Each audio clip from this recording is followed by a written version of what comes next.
Assalamualaikum warahmatullahi wabarakatuh. Anak-anakku sekalian, bertemu kembali dengan Pak Indra dalam materi bahasa Indonesia. Sebelum memulai pelajaran, kita berdoa terlebih dahulu menurut kepercayaan masing-masing. Berdoa mulai. Berdoa selesai. Untuk pertemuan pagi ini, materi yang akan kita bahas adalah teks negosiasi. Tentu kalian sudah pernah melakukan sebuah negosiasi. Nah, pada materi kali ini kita akan membahas lebih mendalam tentang ciri teks negosiasi, bagaimana cara melakukan pengajuan dan penawaran, dan yang ketiga, faktor penting yang membuat negosiasi itu berhasil. Nah, berikut akan ditampilkan sebuah video. Selamat menyaksikan.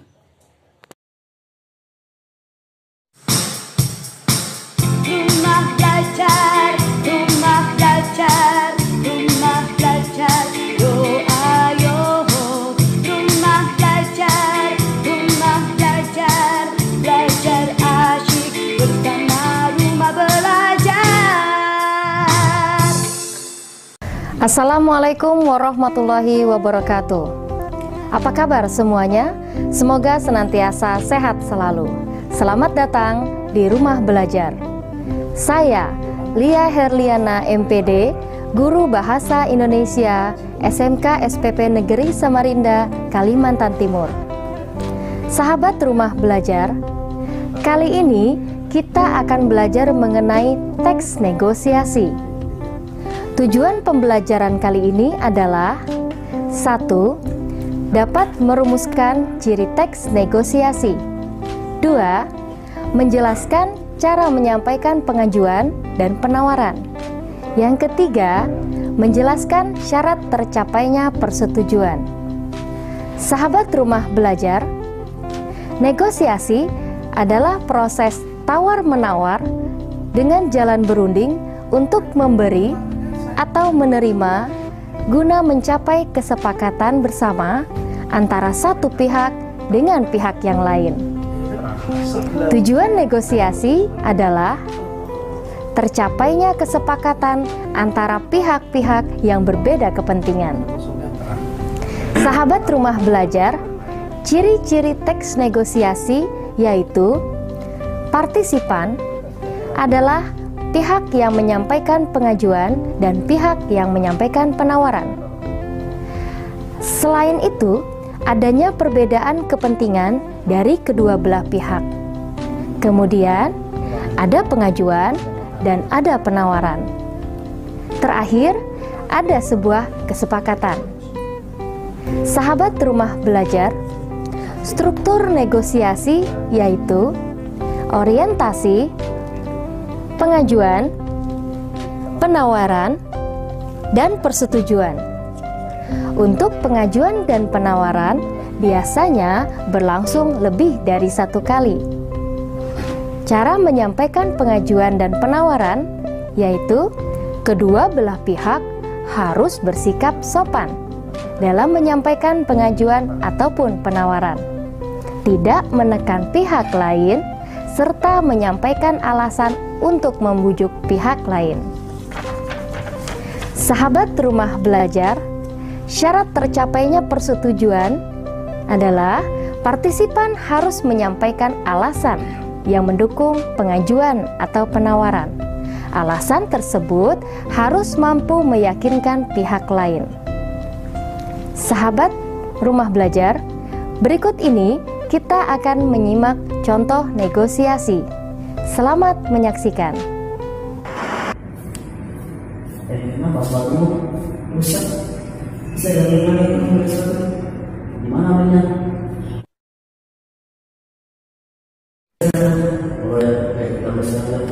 Ada waktu masih jam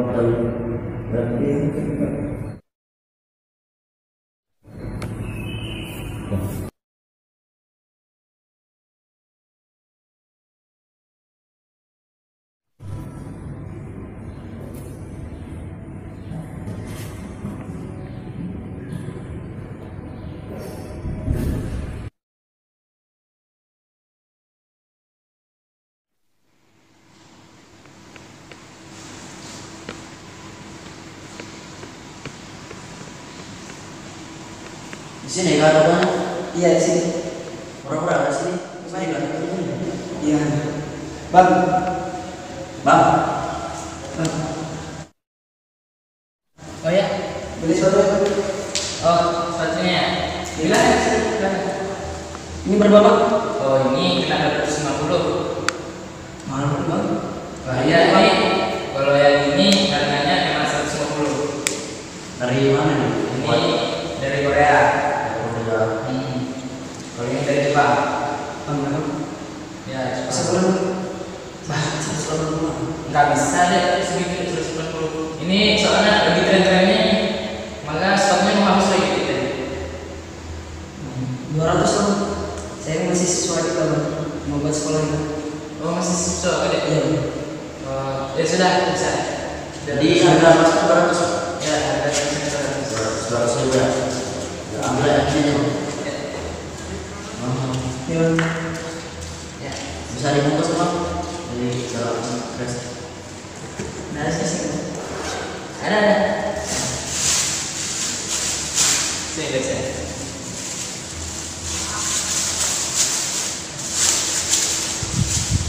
Terima kasih bang. Ya sama-sama. Hati-hati ya. Iya.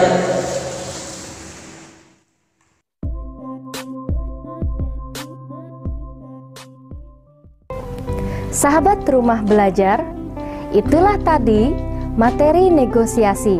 Sangat menarik bukan? Jadi, struktur negosiasi ada 4, yaitu orientasi, pengajuan, penawaran, dan persetujuan. Baiklah, sampai berjumpa lagi di pertemuan berikutnya. Salam Rumah Belajar.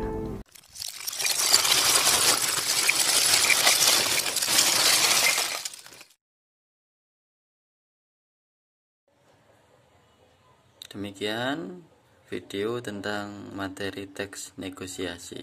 Tentu kalian sudah punya gambaran mengenai ciri teks negosiasi, yaitu yang pertama harus ada partisipan, yang kedua adanya perbedaan kepentingan dari kedua belah pihak, yang ketiga ada pengajuan dan penawaran, keempat ada kesepakatan sebagai hasil dari negosiasi. Nah, yang kedua, bagaimana cara melakukan pengajuan dan penawaran yang baik? Nah, yang pertama tentu harus dilakukan dengan sopan. Yang kedua, tidak ada tekanan kepada salah satu pihak. Yang ketiga, saling menguntungkan. Yang keempat, kesepakatannya bersifat praktis dan bisa dilakukan oleh kedua belah pihak. Yang terakhir, faktor penting yang menyebabkan negosiasi berhasil adalah yang pertama, kesediaan kedua belah pihak untuk berkompromi. Yang kedua, tidak ada pihak yang merasa dirugikan. Yang ketiga, kesepakatan yang dapat dilakukan bersama.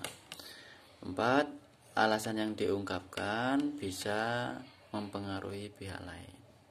Demikian pembelajaran kali ini.